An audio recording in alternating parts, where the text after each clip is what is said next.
Hello friends, welcome back to my channel. तो friends 18 जुलाई को हमने बालकनी गार्डन ओवरव्यू कराया था। उस पर आप सबके ढेरों कमेंट यही आ रहे हैं कि आप अपने इंडोर प्लांट्स की केयर कैसे करते हो, कैसे आपने सोइल मिक्सचर बनाया है, कौन सा फर्टिलाइज़र यूज़ करते हो और कौन सा आप पेस्टिसाइड यूज़ करते हो और धूप कितनी आती है। तो आप सभी के कमेंट्स का रिप्लाई आपको इस वीडियो का, उसके लिए आप वीडियो को पूरा ज़रूर देखें।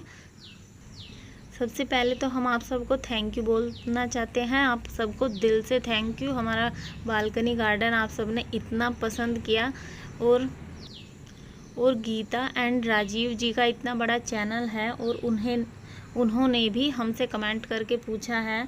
तो सबसे पहले तो आप हमारे चैनल पे आए गीता जी, आपको दिल से थैंक यू सो मच। आपने हमारी बालकनी के प्लांट्स को इतना पसंद किया है। तो आपको हम आपके कमेंट का रिप्लाई ज़रूर देते हैं। आप सभी को इस वीडियो में आपके कमेंट्स का रिप्लाई मिल जाएगा।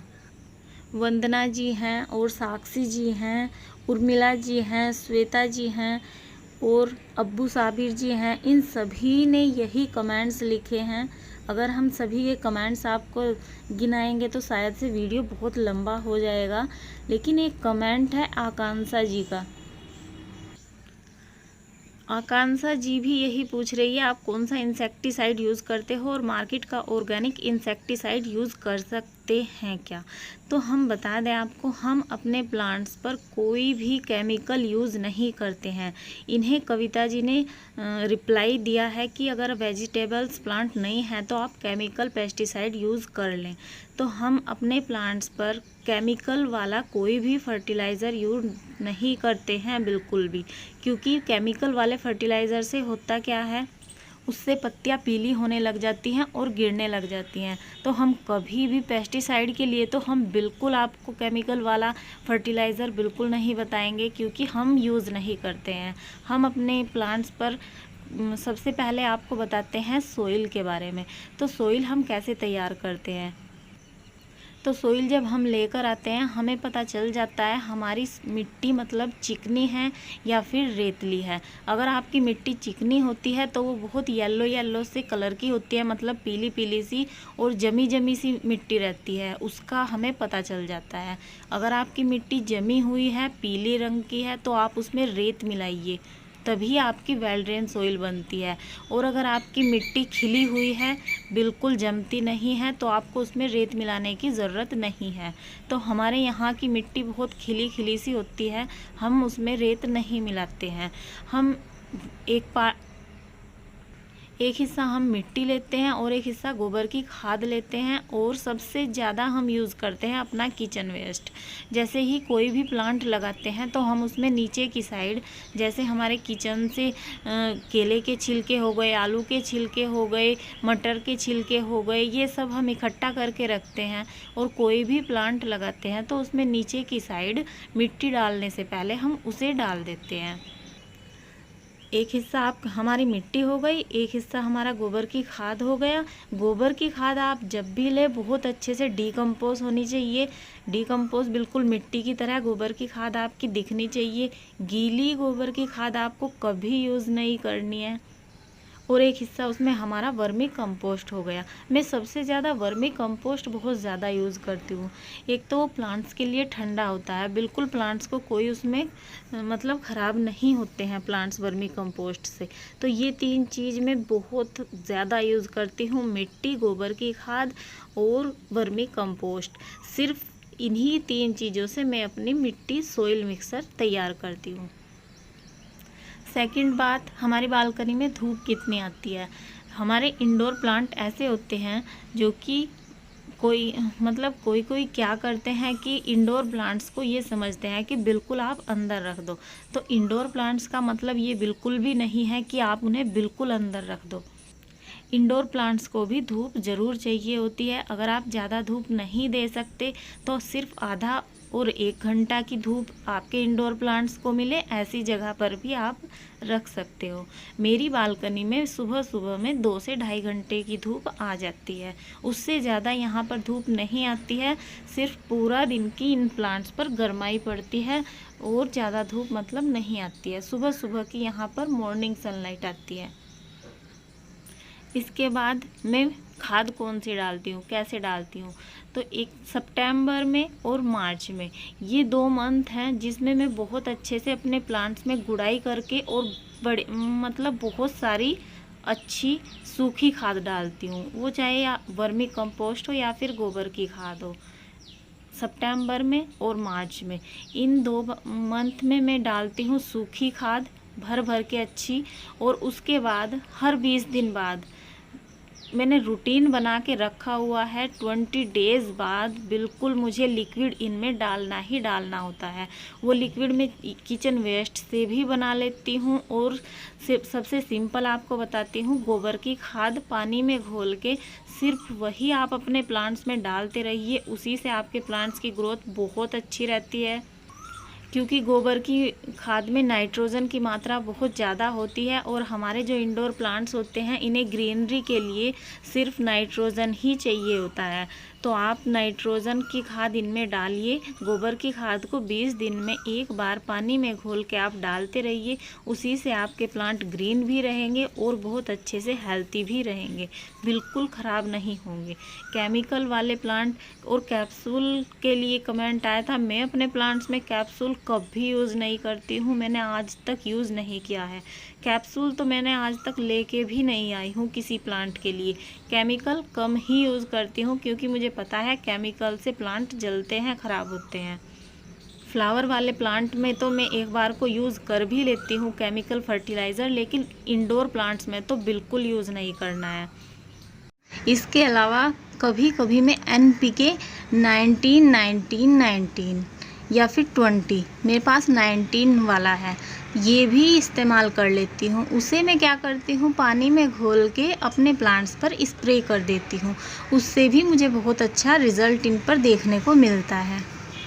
तो आप भी अपने प्लांट्स पर इस तरह NPK का भी यूज़ कर सकते हैं। NPK के अंदर भी ज़्यादा केमिकल नहीं होते हैं।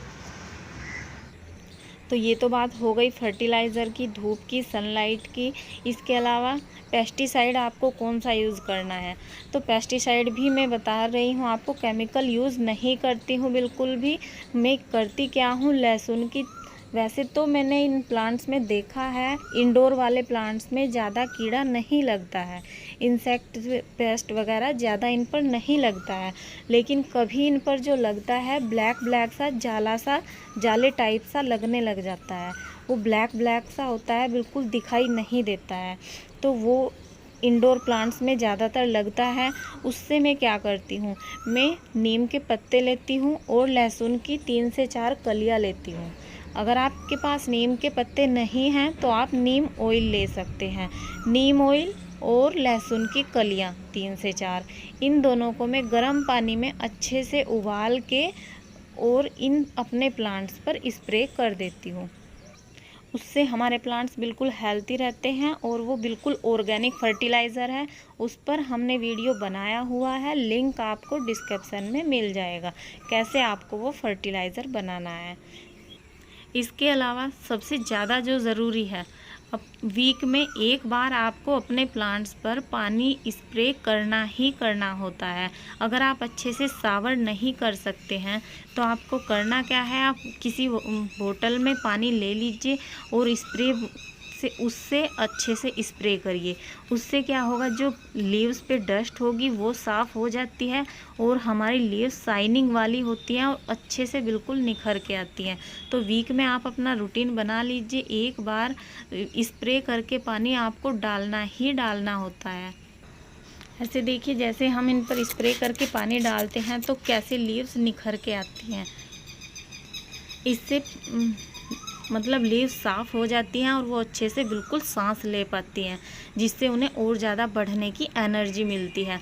तो आपको वीक में एक बार इन पर स्प्रे करके पानी डालना ही डालना है।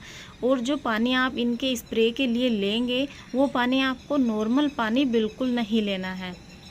या तो आप अपने आरओ का पानी ले लीजिए, आरओ एक्वागार्ड हर सभी के घर में आजकल लगा ही होता है। या तो आप आरओ का पानी ले लीजिए, या फिर अगर आप नॉर्मल पानी ले रहे हैं तो आपको करना क्या है, उस पानी में हल्दी थोड़ा आप ऐड कर लीजिए। हल्दी से क्या होगा, अगर कोई फंगस वगैरह होगा तो वो आपके प्लांट से बिल्कुल ख़त्म हो जाएगा और आपका प्लांट्स हेल्दी रहेगा। तो हल्दी भी आप डाल सकते हैं, फंजीसाइड पाउडर भी डाल सकते हैं। फंजीसाइड पाउडर भी पानी में डालकर आप उससे स्प्रे कर सकते हैं। इसके अलावा अगर आपके पास कुछ भी नहीं है तो आप सिर्फ नॉर्मल पानी लीजिए आरओ का, और इस पानी से ऐसे स्प्रे करते रहिए अपने प्लांट्स में। तो देखिए ये सभी मनी प्लांट्स भी हमारे बहुत अच्छे से हेल्दी हैं। मनी प्लांट्स के लिए भी बहुत कमेंट आते हैं, तो मैं यही काम करती हूँ। वीक में एक बार मैं शावर इन पर ज़रूर करती हूँ। इसके बाद नेक्स्ट है गुड़ाई। गुड़ाई आपको बहुत ज़्यादा ज़रूरी होती है प्लांट्स में करने की। अगर आप मिट्टी में खुदाई नहीं करोगे, गुड़ाई बोलते हैं खुदाई को, जो मिट्टी ऐसे प्लांट्स में पास में करते हैं, तो अगर आप गुड़ाई नहीं करोगे तो मिट्टी जम जाएगी, जड़ें फैल जाएंगी और प्लांट्स बिल्कुल अच्छे से ग्रोथ नहीं करेगा। तो आपको 15 दिन में, अगर आपके पास ज़्यादा टाइम नहीं है तो 15 दिन में एक बार आपको गुड़ाई करनी ही करनी है। 15 दिन में एक बार तो आप कर ही सकते हो। गुड़ाई से भी बहुत अच्छे से आपके प्लांट्स हेल्दी रहते हैं।